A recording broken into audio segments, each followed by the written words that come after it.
एक जंगल में कालू कौवा रहा करता था। वे बहुत ही आलसी और निकम्मा कौवा था। कालू कौवा एक दिन जंगल की सैर कर रहा था। तभी उसे एक आवाज सुनाई देती है, बचाओ बचाओ बचाओ। आवाज सुनकर कालू कौवा वहाँ पे जाता है। तभी वे देखता है कि झाड़ियों के पीछे एक पक्षी फंसा हुआ है।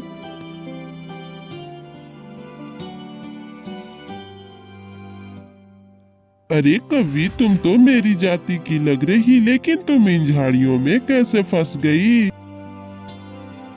और तुम कितनी सुंदर दिख रही हो। अगर झाड़ियों में तुम्हारे पंख टूट गए तो तुम्हारी खूबसूरती भी खत्म हो जाएगी। अरे पहले मुझे बाहर तो निकालो, फिर मैं बताती हूँ कि मैं कैसे फंसी। तुम्हारा बहुत बहुत धन्यवाद, तुमने मुझे बचा लिया। मैं 2 घंटों से इस झाड़ियों में फंसी हुई थी। मैं भोजन लेने जा रही थी, तभी मेरे पंख इन झाड़ियों में फंस गई। तुम कहाँ रहती हो कवि, और तुम्हारा नाम क्या है? मेरा नाम रानी कवि है, और तुम्हारा नाम क्या है? कालू कौवा कहते हैं सब मुझे। मेरा नाम कालू कौवा है, और तुम मुझे बहुत पसंद आई। तुम मुझसे शादी करोगी? कालू कौवे, मेरा इस दुनिया में कोई भी नहीं है। मैं एक अनाथ पक्षी हूँ।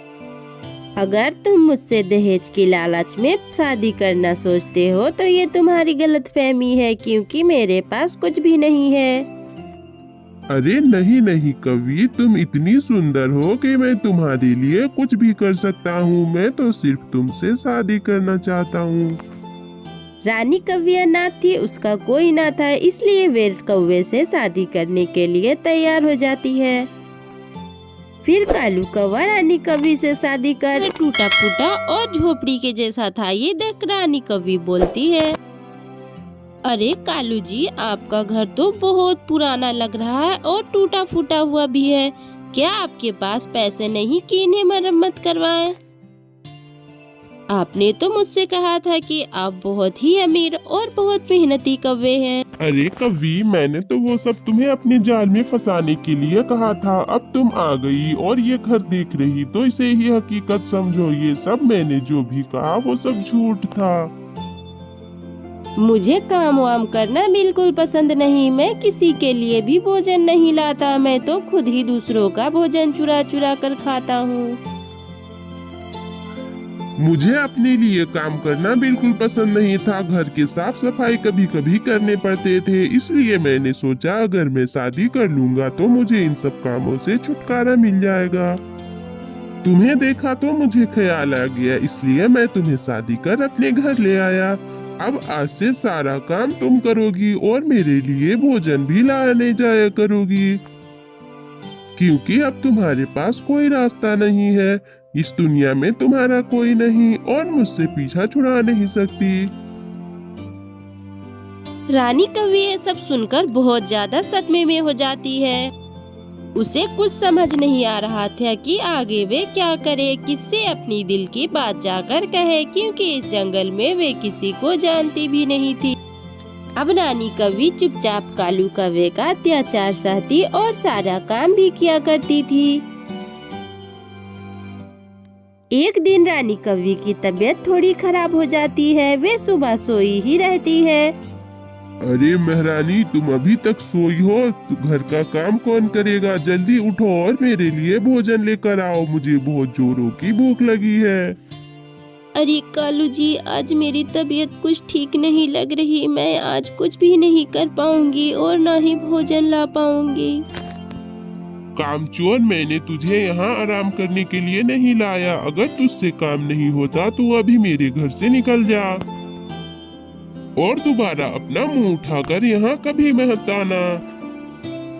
कालू कौवा रानी कौवी को घर से निकाल देता है। अब रानी कौवी को समझ नहीं आ रहा था कि वे कहाँ जाए, क्योंकि इस पूरे जंगल में उसका कोई नहीं था। रानी कौवी उड़ती उड़ती जाकर एक पेड़ पे बैठी थी। वह एक सेब का पेड़ था। वहाँ बैठकर रानी कौवी रोने लगती है। रानी कौवी को रोता देख पेड़ को दया आ जाता है और वे रानी कौवी से पूछने लगता है, अरे कौवी, तुम क्यों रो रही हो? तुम्हारी क्या समस्या है? अगर तुम मुझसे कहोगी तो मैं तुम्हारी कुछ मदद कर दूं। फिर रानी कौवी अपनी सारी बात पेड़ को बता देती है।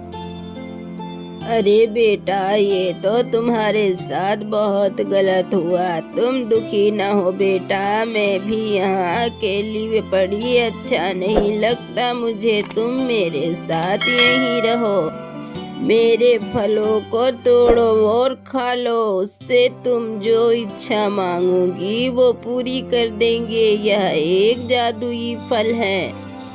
फिर रानी कौवी उस फल को तोड़कर खाती है और अपने लिए एक अच्छा सा घर मांगती है। इस तरह पेड़ और कौवा एक दूसरे की ख्याल रखते और खुशी खुशी रहने लगते हैं। जंगल के सभी पक्षी बहुत डरे हुए थे क्योंकि सभी पक्षियों का अंडा चोरी हो रहा था।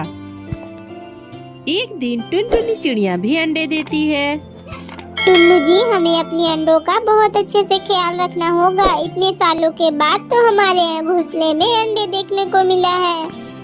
जंगल के सभी पक्षी ऐसे भी बहुत डरे हुए हैं। सभी के अंडे गायब हो जा रहे हैं। किसी को कोई पता नहीं कि अंडे कौन चुरा रहा। अरे टुनटुनी चिड़िया, तुम्हारे अंडे सुरक्षित हैं। कहीं उस चोर की नजर तुम्हारे अंडों पे तो नहीं पड़ी? नहीं नहीं बबली बहन, जब से मेरा अंडा आया है मैं जब से घोंसले पर ही बैठी हूँ। 1 मिनट के लिए भी ना दूर हुई ना तो मैं सोई हूँ। और सुना है कि आपके घोंसले में भी आपने अंडे दिए हैं। हाँ टुनटुनी बहन, मैंने भी अपने घोंसले में 2 अंडे दिए हैं और मुझे भी उन अंडों की बहुत चिंता हो रही है। डरो नहीं बबली बहन, हमें किसी तरह अपने अंडों को उस चोर से बचाना ही होगा और उन पे कड़ी नजर रखनी होगी। लेकिन टुनटुनी, हम कब तक जाकर अंडों का पहरा कर सकते हैं? हमारी नींद भी तो लग सकती है। पता नहीं चोर कब मौके की तलाश में हो और हमारी अंडों को चुरा कर ले जाए। हाँ बबली बहन, तुमने तो ये बिल्कुल ठीक कहा। हमें कुछ न कुछ तो तरकीब लगानी ही होगी। किसी तरह इस चोर को पकड़ना ही होगा। फिर टुनटुनी चिड़िया और बबली कबूतर मिलकर एक प्लान बनाते हैं। प्लान के अनुसार अगले दिन वे दोनों एक जगह इकट्ठे होते हैं। बबली बहन, आपने अपना अंडा मेरे घोंसले में तो ले आया है। अब इस अंडे को हम छिपा देंगे और इसकी जगह नकली अंडा रखेंगे। योजना के अनुसार टुनटुनी चिड़िया और बबली कबूतर अपने अंडों को छुपाकर घोंसले में नकली अंडे रख देते हैं और पास में ही झाड़ियों में छिपकर चोर का इंतजार करते हैं। कुछ ही देर बाद वहाँ रानी कौवी और कालू कौवा आते हैं। अरे रानी कौवी, देखो देखो, वहाँ तो 2-2 अंडे रखे हैं। आज तो हमारी दावत ही हो गई। हाँ हाँ कालू जी, आप ठीक कह रहे हैं। आज तो हमारी दावत हो जाएगी। इससे पहले कि अंडों के पास उसकी माँ आ जाए, हमें उस अंडों को चुरा लेना चाहिए। ऐसा कहकर रानी कौवी और कालू कौवा दोनों अंडों के पास जाते हैं। फिर जैसे ही अंडे को अपने चोंच में उठाने की सोचते हैं, वहाँ पे टुनटुनी चिड़िया और बबली कबूतर आ जाती है। दुष्ट कौवा, तो तुम लोगों ने इस पूरे जंगल के पक्षियों के अंडे चुराए हैं और उसे खा भी गए। इसका मतलब तुम लोग अच्छे होने का ढोंग रच रहे हो। 1 नंबर के दुष्ट हो तुम लोग को जरा सा भी दया नहीं आई। तुमने कितने पक्षियों का घर उजाड़ दिया है। एक पक्षी को मां बनने से पहले ही उनके बच्चों को छीन लिया है। तुम लोग बहुत ही दुष्ट हो, तुम्हें सजा मिलनी चाहिए। फिर बबली कबूतर और टुनटुनी चिड़िया सोच कर पूरे पक्षी को इकट्ठा कर लेते हैं। देखो पक्षियों, हमारा अपराधी पकड़ा गया। यही है जो पूरे जंगल की पक्षियों का अंडा चुरा कर दोनों खा जाते थे। इन्हें तो कड़ी से कड़ी सजा देनी चाहिए। जंगल के सभी पक्षियों की रानी कौवे और कालू कौवे पे बहुत ज्यादा गुस्सा आता है। वे डंडा लेकर दोनों की बहुत पिटाई करते हैं। कालू कौवा और रानी कौवी को अपने किए की सजा मिल जाती है और वे अपने किए पे बहुत पछताते हैं।